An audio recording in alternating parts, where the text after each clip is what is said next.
What's going on, everybody? Welcome to Friday. Not that I had anything to do with it being Friday, but it is Friday. We love Fridays, right? A few reasons. Well, it's the start of the weekend. You know, always great. Plus, Raid Boss Fridays, new Raid Boss video coming out a few hours after this video. So, you guys like Raid Boss stuff? We got a good video. So, anyway, we are back with the Smash Bros. Upgraded tournament. New matchup, new results. Good stuff all around. So, if you haven't seen this before, let me run down it real quick. It's very simple. Put a bunch of characters into a tournament. Each day on the channel, I upload one of the matches from this tournament. How the matches work, I talk about the characters. So I'll go over some facts, maybe a mini moveset pool, maybe like a little bit of a personal story or opinion, whatever it might be if I come across that or have something to share like that. So, yeah, but voting is a part of the rules. Don't worry, rules are very simple. And, well, since the rules are simple, I'm just going to put them up on screen. We're going to read them and run through them very quickly. All right, rule number one. This tournament, you gotta be open-minded, okay? And the reason you have to be open-minded is because every character in this tournament is already in Smash Bros, just not as a playable character. The reason it's called the Upgraded Tournament is because this tournament has assist trophies, Mii costumes, Pokemon spirits, all that sort of stuff. So, yeah, you gotta be a little open-minded for that potential, I'm not saying it's gonna happen, but a potential upgrade, alright? That's why you gotta be a little open-minded. Rule 2. You only get one vote per person. We keep it fair that way, alright? One single vote per person. How do you vote, though? Simple. Down in the comments, type the name of the character that you are voting for. If you happen to like both characters, however, you can vote for both the characters. How do you do that? Simple. Type the name or type the word both. That's how you vote for both. Pretty simple. The rest of the rules. Double elimination tournament, meaning a character has to lose 2 times overall before being officially eliminated from the tournament. Then once we get to the results to determine the winner and loser of each individual match, if there happens to be a tie in the votes, we flip a coin on camera. It's the first way to break a tie. And then each matchup voting-wise only lasts for just 1 week. So you have 7 days from when an episode first gets uploaded to get your vote in. Alright, those are the rules. Let's go to the rest of the video.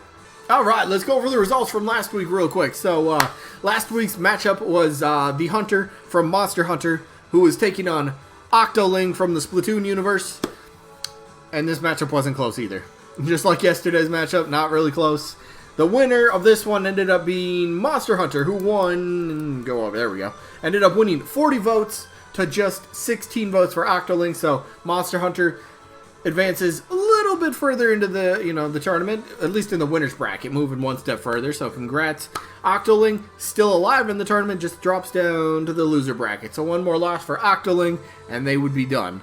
But they ain't done yet, and, well, neither are we, because we got ourselves a new matchup today. So today's matchup, game number 11 in this tournament. Where are we at down here? This should be an interesting one. I'm curious to see what people will think of Tom Nook from the Animal Crossing series. Look, everybody's been playing Animal Crossing New Horizons, right? It's the first Animal Crossing game I ever bought.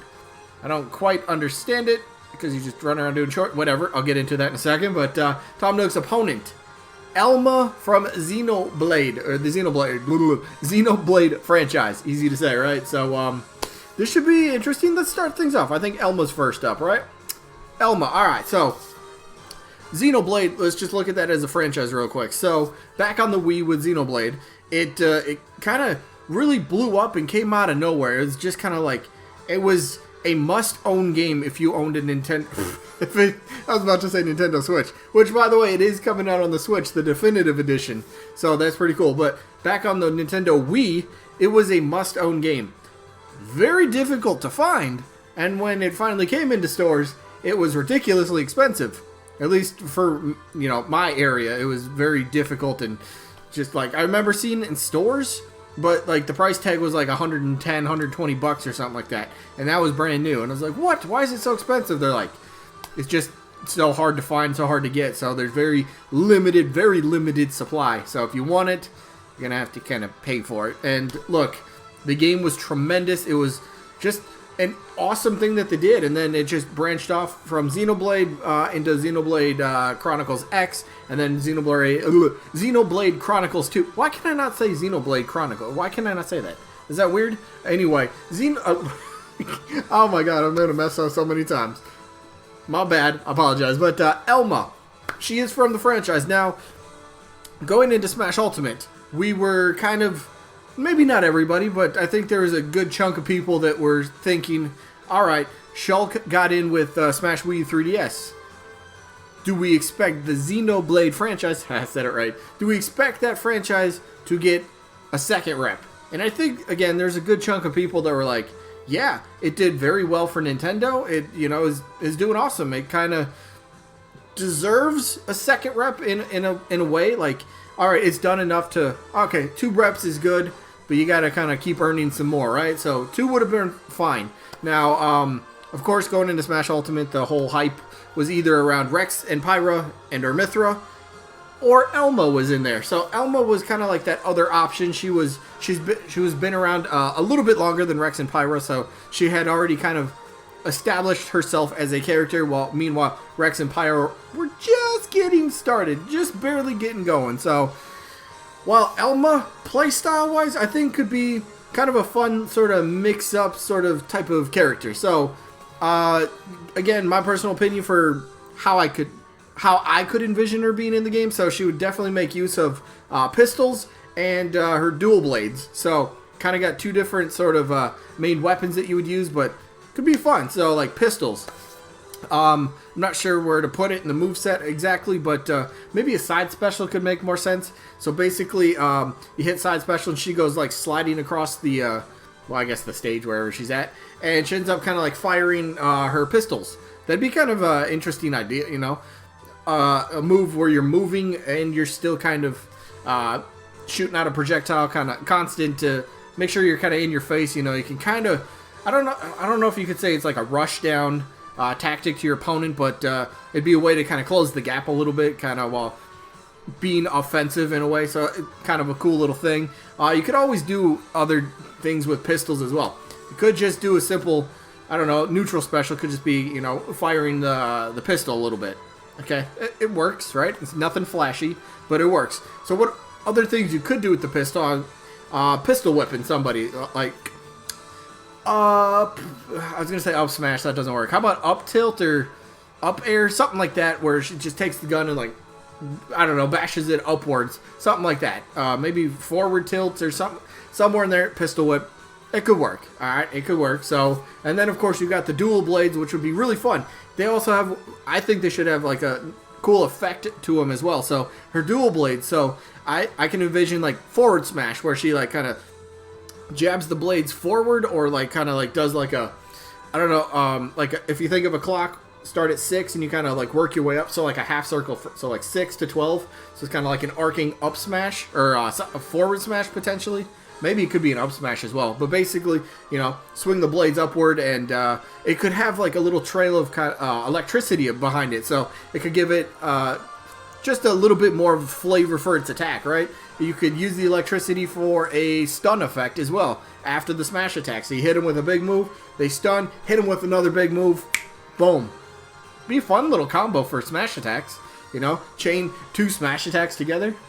That'd be kind of interesting. Again, blade attacks, we know how blade attacks work by now, but Elma, I think, is in a interesting spot, because again, Sakurai did kind of state that he pretty much, if you would have had the chance, if Rex and Pyro would have came along just a little bit sooner, they probably would have been a playable character in Smash Ultimate. But then again, Elma's kind of sitting out there like, hey, don't forget about me, XenoBlade. I was a part of it. You guys know me, right? So, plus again, female character, always great, always great. People are always looking for a new solo female character. That's, again, a category of character that is kind of lacking. Or maybe, I don't know if lacking's the correct word, but could use another addition to that category. So, Elma would fit that great. There's plenty of XenoBlade music that isn't in Smash Bros. So, perfect. You could, new stage is easy from XenoBlade Chronicles somewhere. You know, whatever. Music, awesome. There's tons of characters in XenoBlade that are still not in Smash Bros. So you got those for spirits. Easy stuff. So character-wise, yeah, kind of got everything. So what about her opponent though? What about her opponent? There we go. Tom Nook. Tom Nook. Okay, look, maybe it's just me because I've never played Animal Crossing before. Again, my opinion on this one. I mean, I still play it, so it's doing something to me where I keep wanting to come back to play, but what's the point? You just do a bunch of chores? Let me go gather some wood. Let me go pull some weeds. Let me do this and let me go pick fruit. I mean, yeah, I get you're going to decorate your island and you really want it to be awesome. I get that sort of aspect, but like, you just do a bunch of chores and then whatever.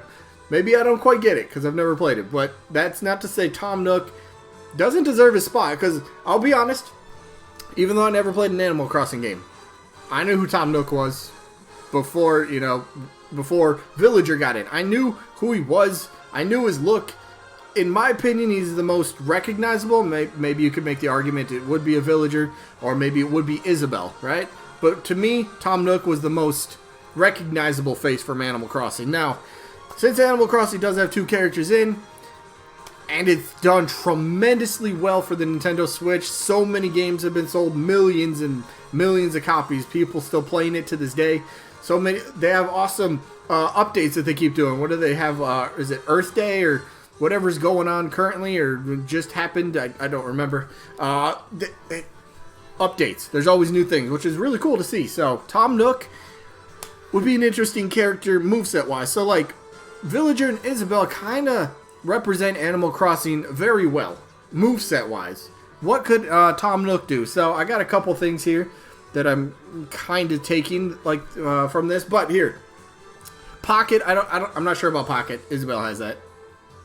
No, Villager has that. No, Isabelle has that. They both have it. I don't know. I don't play them too often. Anyway, I don't think Pocket.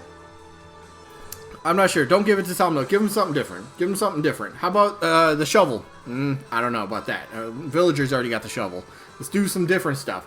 How about the present balloon? The one that's always flying above you and you got to use the slingshot. So potentially, maybe you still use the slingshot to... I don't know how the balloon would work though. Do you like throw up a... Maybe that's how you could do it. I know it doesn't quite make sense, but you throw up this little present and it's got a little balloon. Maybe it's an explosive present. So you kind of like throw up this little projectile and you got to take it's all one quick little motion, right? Actually be kind of like a 2-step attack. I'd kind of see throws up the quick balloon present thing and then you got to shoot it and it will fall down and, you know, hit him with somebody with a cool little aerial attack that comes down out of nowhere. That'd be kind of fun. Definitely get the bells involved in the moveset somewhere. I don't care if you throw in a sack of bells at somebody. I don't care if you whatever. That has to be part of Tom Nook, right? That's his whole character. He's building himself up. He makes you pay him. And he loves reminding you that you owe him money. Even though, whatever. It's my island. I'll pay you back when I want to. Calm down, Nook. Alright? Speaking of Nook, what about Timmy and Tommy? Maybe they come out in some attack somewhere. I don't know. I know they're in a Final Smash for Isabelle. Because they build the little house thing or whatever. But I'm sure there's different ways you could utilize them. I don't like moveset wise for me again because I don't understand, or not that I don't understand. It's that I kind of feel the Animal Crossing franchise moveset wise is already represented very well with Villager and Isabelle. Now that's not to say there's nothing left for Tom Nook to use because there definitely is. Definitely is. Maybe I'm just not thinking of something right now. If I had a little bit more time, I'm sure. Run around my island and I'll think of something to play or something for his moveset. But either way, for this one, this is weird. This is gonna be weird, but I'm actually gonna vote Tom Nook on this one. I'm actually voting Tom Nook on this one. I don't know what it is about his character. Maybe it might be the fact that I really want to just beat the crap out of him. Maybe that's what it is. Just because, again. Stop it. I know I owe you bells. You upgraded my house. Thank you. But you don't need to keep reminding me, alright? Maybe that's what I just want to take it out on him. That's all I'm saying. So, Tom Nook so he could be my punching bag. That's why he's getting my vote in this one. So, I guess let me know who you guys got down in the comments. Nook, Elma, or both. All good options. That is it for this one. Again, second video today. The raid boss. Gonna be a good one. Very fun. Very fun, unique one. So, yeah, I guess sneak peek for tomorrow. Tomorrow, we have the matchup of our first Pokeball Pokemon, Gardevoir. That should be a fun topic to talk about. Gardevoir got popular for the wrong reasons, but whatever. Gardevoir is taking on Funky Kong from the Donkey Kong series. That's tomorrow's matchup, and then we'll get the results of Dr. Eggman, who is taking on Crystal. So that's tomorrow. Today's today. Today's wrapping up. I hope you guys enjoyed. Hopefully catch you on the next one. Peace out, everybody.